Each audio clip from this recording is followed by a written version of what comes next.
It's very gratifying that you are here.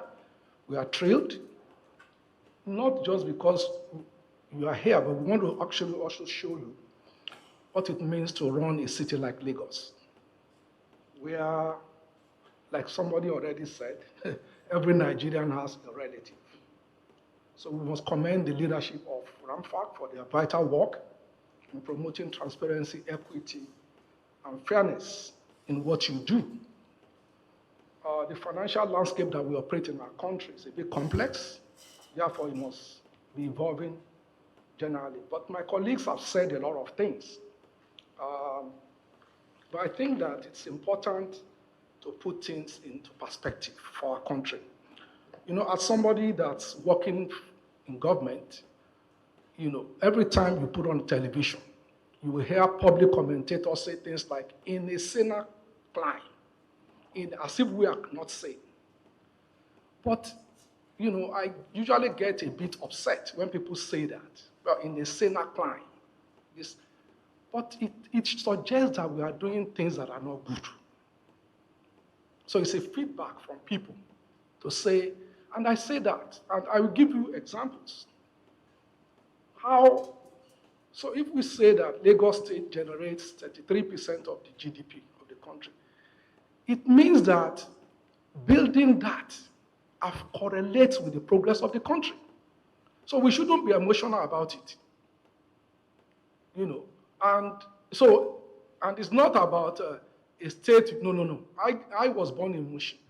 I grew up in Mushin. I grew up, if you go to where Lut is, in Diaraba, 80% of people there are from the north. From when I was born in 1964, from that time till today. So it's not a question of, so if we don't do that, honestly, we are killing our country.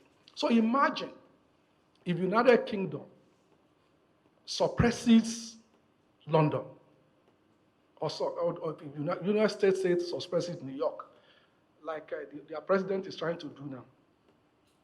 But that will affect the country because it's the economy. So, and I will give you practical examples. So let's look at Oyo State. So Oyo State was created 3rd February 1976 from Western region and the rest. But Lagos was created May 27, 1967. Now, today, out of Oyo State, so Lagos has 20 local governments, right?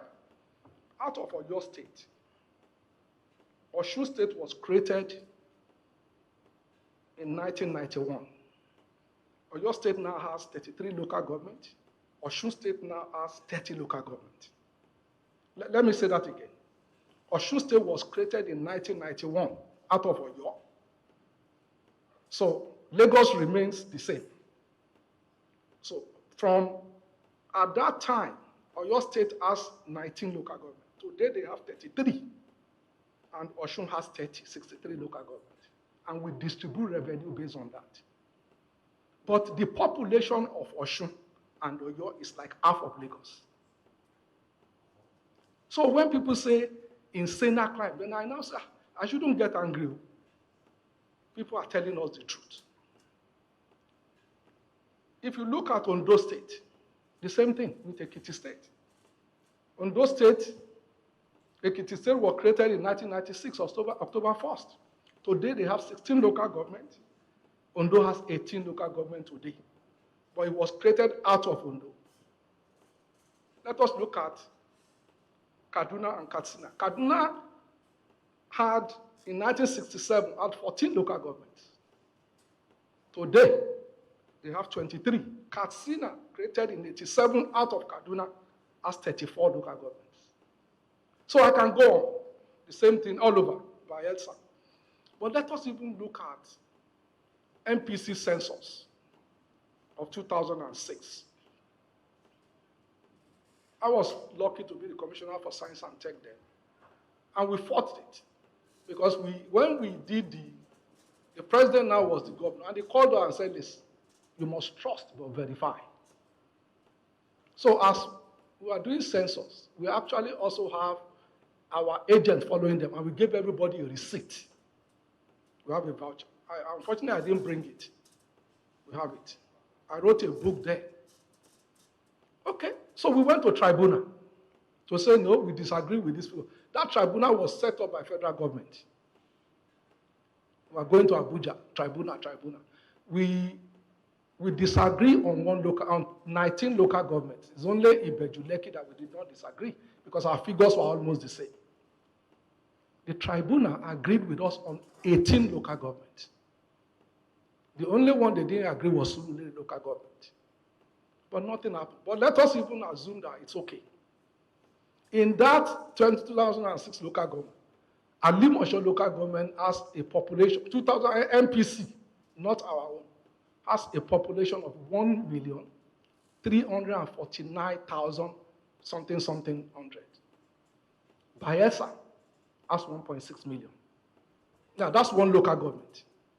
So the figure of Alimosho, one local government, not 20, is almost the same as Bayelsa. So when we do these things, I think we hurt our country. Because the issue is, are we dealing with human beings? Are we dealing with land? If it's to develop human being, what are we doing? Our grandfathers, that they didn't go to school, they did it better than us. We, all of us, have had all these things. We are not doing anything, really. If you look at the data, now let us even look at, I was checking just, my brother here sent me some documents. I was reading it.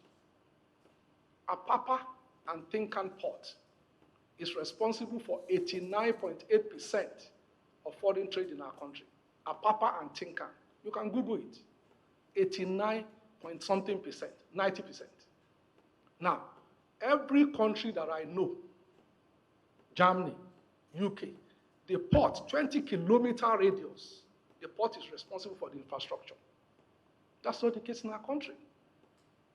You need to know the amount of resources we spend, and they destroy it. Because the volume of trucks that comes out is destroyed every time we rebuild. Because, in fact, people have left Apapa. When we were growing up, Apapa was the place. All the big men were living in Apapa. From Papawolowo, all of them,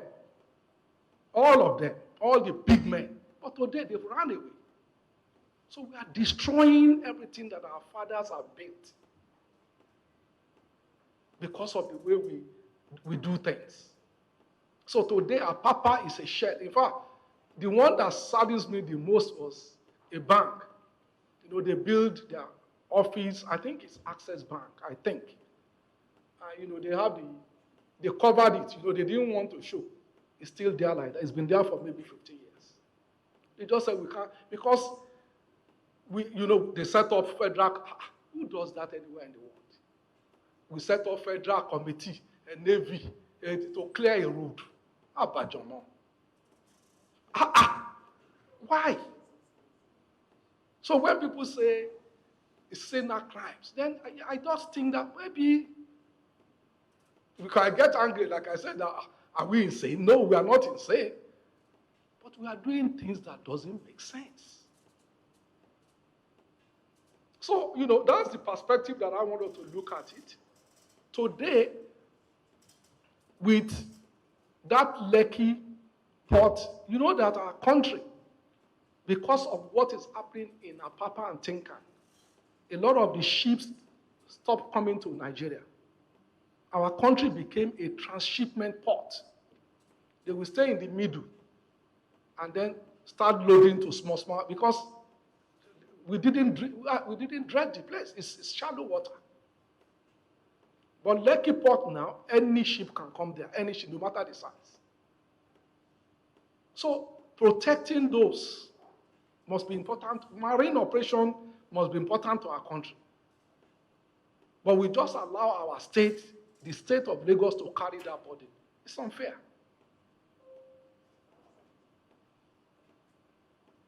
I'm saying this, so I'm not accusing you, please. I'm just giving you, because you are not responsible for this problem. But, it just to show that we making progress for us as a people will be difficult if we don't do the right things. And I wonder what our own children will say about us if we truly cannot, as a people, do the right things. It's a bit sad that, the worst thing for me is we are a nation where we now have more churches than schools. We have a lot of mosques. But we do things that are ungodly in the name of things that we cannot control. So, so I'm a Yoruba man, so what? Did I determine that? I didn't choose my parents. I didn't choose that I could have been born in Ghana, who cares? So why should I then say, oh, because I'm better than, I'm stupid if I say that. Because it's not something I can control. The fact that Alhaji Kabir Usman is from a state where he's an Hausa man, whatever, it's not his control. So that shouldn't be a passport for superiority. It's stupidity. So the things we can control, we can leave it. And then allow sentiments to run our country. The fact of the matter is that the success of our country honestly runs through Lagos. Because of what nature God has given it.